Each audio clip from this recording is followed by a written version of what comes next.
सबसे पहले इस वक्त की बड़ी खबर की बात कर लेते हैं। जम्मू एयरफोर्स स्टेशन पर हुए हमले की जांच को लेकर नया खुलासा हुआ है। जांच एजेंसियों के सूत्रों के हवाले से यह खबर आई है, संभव है कि इस हमले की साजिश सीधे आईएसआई ने बिना किसी आतंकी संगठन की मदद लिए रची हो, यानी कि आईएसआई का सीधा हाथ इसमें हो सकता है।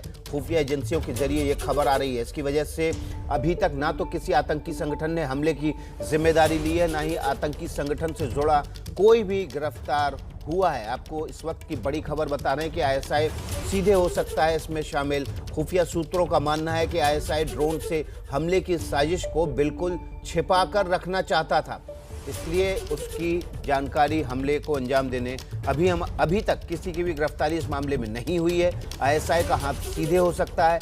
हमले को लेकर कोई कॉल भी इंटरसेप्ट अभी तक नहीं हुई है, इसलिए खुफिया एजेंसी ये बात कह रही है कि इसमें आईएसआई का सीधे हाथ हो सकता है, साजिश लीक ना हो, इसलिए आतंकी संगठन की मदद भी नहीं ली गई होगी। सिर्फ आईएसआई अधिकारियों और हमले को अंजाम देने वालों को इसकी जानकारी होगी। हमले के पीछे आईएसआई क्यों है? खुफिया एजेंसी इसके पीछे जो आशंका जाहिर कर रहे हैं, संगठन का नाम नहीं होने से साजिश के तार जोड़ना मुश्किल हो रहा है एजेंसियों को। इसके अलावा पाकिस्तानी संगठन का नाम आने से दुनिया का दबाव भी पाकिस्तान पर बढ़ जाता है, इसलिए हो सकता है कि आईएसआई ने सीधे इस साजिश को अंजाम दिया। ये वो बड़ी वजह जिसकी वजह से खुफिया एजेंसी ये बता रही है कि जम्मू एयरफोर्स स्टेशन पर जो हमला हुआ था उसमें आईएसआई ने सीधे साजिश रची होगी, हमले को अंजाम दिया है। और हमारे साथ इसी खबर पर ज़्यादा जानकारी के साथ हमारे सहयोगी अजय वाचलू जम्मू से सीधे जुड़ गए। अजय, सीधे आईएसआई शामिल हो सकता है इस हमले में, और अगर ऐसा हो रहा है तो ये सीधे देश के खिलाफ युद्ध जैसे हालात?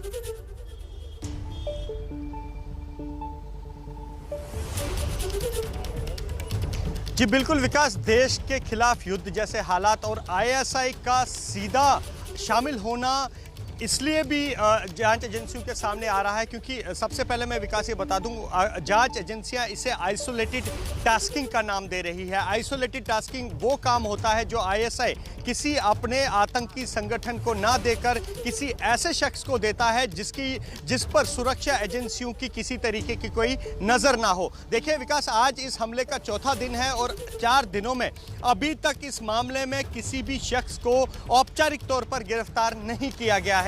दूसरी बड़ी वजह विकास कि आज चौथे दिन के बाद भी अभी तक किसी भी आतंकी संगठन ने इस हमले की जिम्मेदारी नहीं ली है। और तीसरी बात जो जांच एजेंसी ने एबीपी न्यूज़ को खास तौर पर बताई है कि ऐसे हमले अगर कोई आतंकी संगठन करता है तो उस हमले के होने से पहले या उस हमले को अंजाम दिए जाने के बाद एक हलचल सी होती है आतंकी संगठनों में। वो या तो खुशी मनाते हैं कि हमने इस हमले को अंजाम दिया, या जैसा कि नवंबर 2020 में जम्मू के नगरोटा टोल प्लाजा पे जब हमला हुआ था और जायश के 4 आतंकियों को उसी ट्रक में उनकी कब्र बनाई गई थी, तो उसके बाद एजेंसीज के पास एक इंटरसेप्ट आया था जिसमें पाकिस्तानी आतंकी इस हमले को लेकर काफ़ी चिंता जता रहे थे।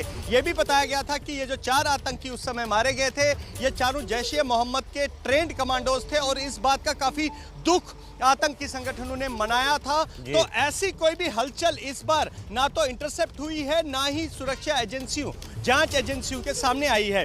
तो अब जांच एजेंसियां लगातार इस बात की भी कोशिश कर रही हैं, इस बात की भी जांच कर रही हैं कि जो एयरफोर्स स्टेशन पर हमला हुआ है वो एक वो टास्किंग जो आईएसआई ने, वो साजिश जो आईएसआई ने रची बुनी, और उसके बाद एक शख्स वो जिसको इस टास्किंग को एग्जीक्यूट करने की जो है जिम्मेदारी गई, और चौथा वो शख्स जिसने इस टास्क को अंजाम दिया। और ये भी बता दूं कि यहाँ पर जांच एजेंसियों ने यह भी साफ किया है कि जिसने इस टास्क को अंजाम दिया है वो ड्रोन का कोई ही माहिर हो सकता है जिसको ड्रोन चलाने में महारत हो, क्योंकि जांच एजेंसियों का लगातार दावा है कि इस तरह का पहला हमला भारत के किसी सैन्य प्रतिष्ठान पर हुआ है। तो ऐसे में आईएसआई कभी ये नहीं चाहता कि ये टास्किंग उस शख्स को दी जाए जो नौसिखिया हो या जिसने ड्रोन को चलाने में इतनी महारत ना हो। तो ऐसे में अब जांच एजेंसियां इस बात से भी इनकार नहीं कर रही हैं कि ये आईएसआई ने टास्क किसी बड़े आतंकी संगठन को ना देकर किसी ऐसे शख्स को दिया हो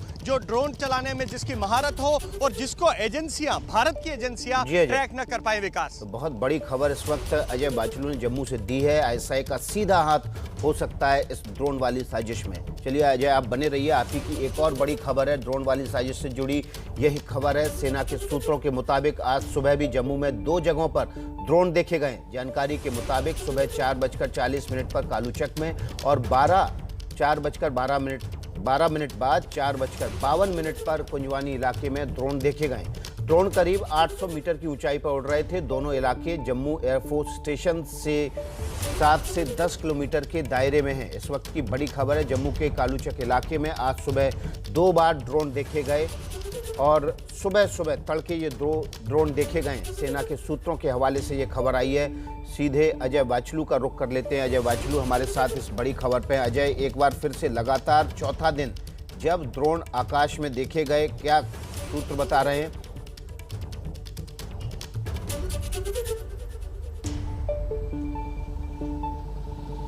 जी, लगातार चौथा दिन है। शनिवार की दरमियानी रात को जब एयरफोर्स स्टेशन पर ड्रोन देखे गए, उसके अगले दिन रत्नूचक कालूचक मिलिट्री बेस पर ड्रोन देखे गए। उसके बाद कुंजवानी सुंजवा इलाके में ड्रोन देखे। बीती रात जो है कुंजवानी और कालूचक इलाके में ड्रोन देखे गए। लेकिन इसमें विकास, सबसे अहम बात जो है, जो 4:52 पर जो ड्रोन देखा गया है वो एयरफोर्स यूनिट की सिग्नल यूनिट के पास देखा गया है कुंजवानी इलाके में। मतलब एयरफोर्स की जो सिग्नल यूनिट का वहाँ एक दफ्तर है, उसके ऊपर से ड्रोन 4:52 पर देखा गया है। और ये अपने आप में बहुत बड़ी चिंता का विषय है विकास, क्योंकि समझने वाली बात होगी, जब से ये ड्रोन पिछले 4 रातों से लगातार देखे जा रहे हैं और ये ड्रोन सिर्फ सैन्य प्रतिष्ठानों के ऊपर, सैन्य शिविरों के ऊपर देखे जा रहे हैं। सुरक्षा एजेंसियां अलर्ट है और सुरक्षा एजेंसियां ये भी एक बात जो है वो बता रही हैं कि ये अलर्टनेस का ही नतीजा है कि लगातार ड्रोन्स की स्पॉटिंग हो रही है, ड्रोन्स को देखा जा रहा है। लेकिन स्पॉटिंग होना एक अलग बात है, बड़ा चिंता का विषय ये कि लगातार ड्रोन्स जो हैं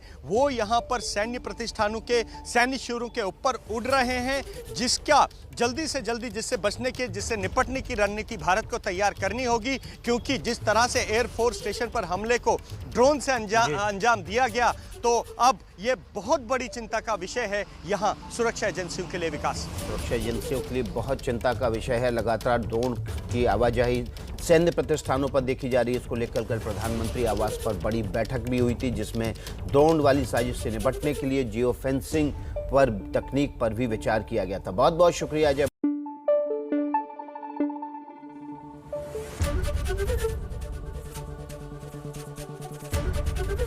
एबीपी न्यूज आपको रखे आगे।